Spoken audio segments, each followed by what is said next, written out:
সবাইকে স্বাগত জানাই ইতিহাসের ময়নাতদন্তে। আলোচনা শুরু করা যাক।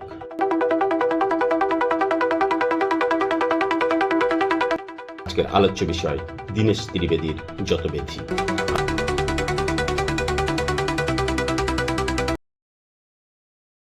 নবনিযুক্ত ভারতীয় হাইকমিশনার দীনেশ ত্রিবেদী বেনাপোল বর্ডার থেকে পায়ে হেঁটে বাংলাদেশে ঢুকলেন। সাংবাদিক সম্মেলনে বললেন, এক আকাশের নিচে আলাদা রাষ্ট্র হয় কি করে? কূটনৈতিক শিষ্টাচার লঙ্ঘন করলেন। মনে হলো পলাশির আম্রকাননে মীর জাফরের মতো আরেক বেইমানকে বাংলাদেশ দেখল, যে বাংলাদেশের স্বাধীনতা অস্বীকার করছে। কূটনৈতিক নিয়ম, নবনিযুক্ত কূটনীতিক প্রধানমন্ত্রীর কাছে আইডেন্টিটি জমা দিবেন, প্রধানমন্ত্রী তা গ্রহণ করবেন। ত্রিবেদী তা করলেন না। করবেন কেন? শিবাজির অনুসারীরা তো বাংলাদেশকে স্বীকার করে না। স্বাধীনতার যুদ্ধে মাত্র এক সপ্তাহ ভারত অংশগ্রহণ করে 9 মাসের যুদ্ধ অস্বীকার করেছে। যাই হোক, একই সময় রাষ্ট্রীয় সফরে প্রধানমন্ত্রীর উপদেষ্টা ভারতে গমন করলেন। সেখানকার কর্মকর্তাদের অভদ্রচিত আচরণে সফর বাতিল করে দেশে ফিরে আসেন। বাংলাদেশের কর্মকর্তারা অভদ্র হলে গরু পাচারকারী বলে ত্রিবেদীকে বন্দী করার যথেষ্ট কারণ ছিল। এবার আসি ত্রিবেদীর বক্তব্যে।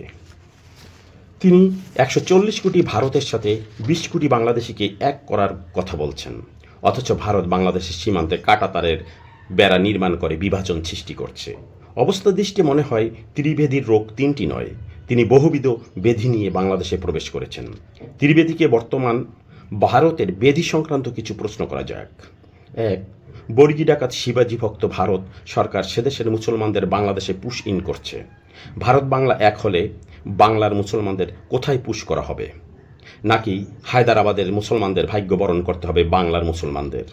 2. ভারতের সকল মসজিদ মাদ্রাসার নিচে গোসন্তান দাবিকারী সরকার তাদের দেবতা খুঁজতে মসজিদ মাদ্রাসা ধ্বংস করছে। ভারত বাংলা এক হলে বাংলাদেশের মসজিদ মাদ্রাসার নিচে দেবতা খুঁজতে যেয়ে তা ধ্বংস করা হবে কিনা? 3.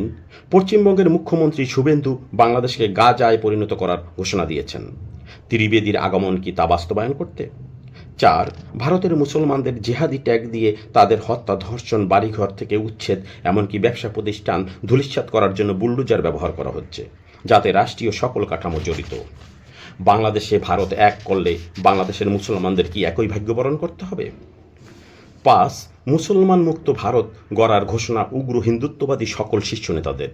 বাংলা ভারত এক হলে বাংলাদেশে কি মুসলমান মুক্ত করা হবে? বাংলাদেশের মুসলমানকে দিয়ে কি জোর করে জয় শ্রীরাম বলানো হবে?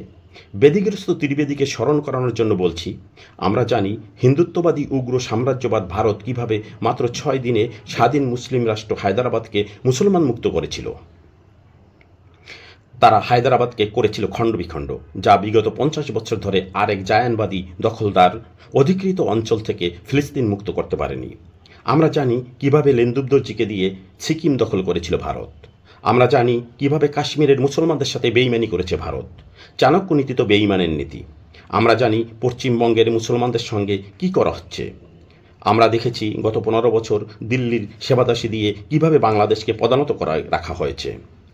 দেশপ্রেমিকদের গুম, খুন, ক্রসফায়ার করে সাগরে ফেলেছে, যাদের কবর পর্যন্ত হয়নি। লেন্দুবদর্জি মার্কা সেবাদাসী দিয়ে ভারতের স্বার্থ উদ্ধার করা হয়েছে। জনগণের ভোটে নির্বাচিত জনগণের সেবক সরকার বাংলার মসনদে। জনগণের সেবক সরকার জানে দিল্লির সেবাদাস হলে হেলিকপ্টারে পালাতে হবে। তাই স্বাধীন 2 দেশের সম্পর্কের বাইরে অন্য কিছু, যেমন স্বামী স্ত্রীর সম্পর্ক খুঁজবেন না। স্বাধীন 2 দেশের সার্বভৌমত্ব মেনে কূটনৈতিক আচরণ যথাযথভাবে পালন করলে ভালো। লেন্দুবদর্জি মার্কা সেবাদাসী আর বাংলাদেশে পাওয়া যাবে না। পরিশেষে কবির ভাষায় বলি, মেঘে মেঘে ছেয়ে গেছে পূবের আকাশ, বর্গীর আকাশে দুর্যোগের আভাস। বাংলাদেশ বিশ্ব সংঘের সভাপতি, আর বর্গীরা বিশ্ব রাজনীতিকে ছিটকে পড়েছে। বিশ্বগুরুর পিতৃভূমি পরিত্যাগ করেছে বিশ্বমোড়ল। স্রোতের অনুকূলে অনেক কিছু করেছেন, এখন দিন বদলে গেছে। এতক্ষণ ধরে আমার কথা শোনার জন্য সবাইকে ধন্যবাদ।